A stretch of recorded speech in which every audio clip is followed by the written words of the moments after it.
Graceful George. One afternoon, a merry troop was bound for the Thin Controller's railway. They were led by Sir Robert Norramby, the Earl of Sodor. He was Duke's Grace, and was taking his friends to visit his little engine. One of those friends was the current owner of George the Steamroller. He had recently been retired, and wasn't keen on his preservation status. He was towing the group in a cart, and found it most degrading. At the sheds, the Earl gathered his group together. "My dear friends, thank you for joining me on this delightful trip. Here is Duke, who I am proud to call my engine, and prouder still to call myself his Grace." Duke blushed with pride. "He has many stories to tell, and shall do so on a special service we'll embark on this afternoon. Before that, I think it best we pay a visit to the Thin Controller, and thank him for allowing us this wonderful opportunity on his railway." They strode off to the Thin Controller's office. Out of earshot, George's usual grumbling began.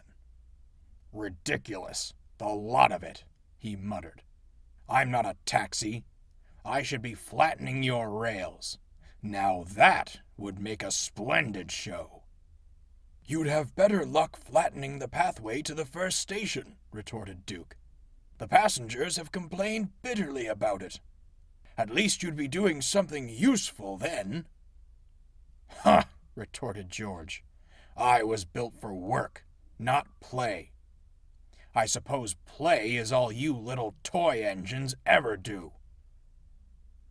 Duke ignored him and went to prepare his train. Soon, Duke had collected his coaches and was ready to leave. The men climbed aboard, but the Earl addressed George's owner. "May I drive George and meet you at the end of the journey? I'd love to take some pictures of Duke from the roadside." George's owner agreed, and the Earl climbed into his bunker. Before George could protest, Duke shot him a glare. "No nonsense while his Grace is aboard," he whispered sternly, "or you'll have me to answer to." George didn't reply. With a rather dramatic whistle, courtesy of the Earl, he set off up the road. Duke was having a splendid time. He showed the visitors many beautiful sights, and recounted tales of the old days. The men were most impressed. George, meanwhile, was not enjoying himself. The Earl was unfamiliar with his controls, and spent more time fiddling with his camera. "A magnificent day for pictures, wouldn't you say, George?" asked the Earl. "Couldn't be better," George muttered sarcastically. "Simply splendid," replied the Earl obliviously. "Oh, look, here comes young Tom Tipper and his little post van. I must get a shot of him at work."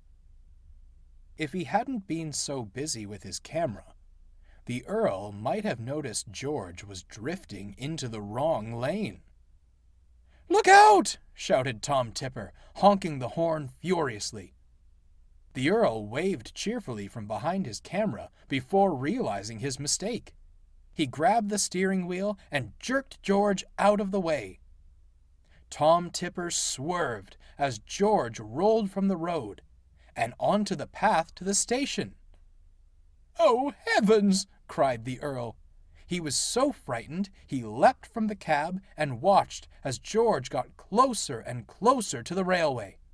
"Help!" wailed George, crushing stones beneath his roller. At that moment, Duke was approaching the station. He was startled to see George ahead. "Look out!" he whistled. The station master frantically jumped into George's cab and screwed the brake on hard.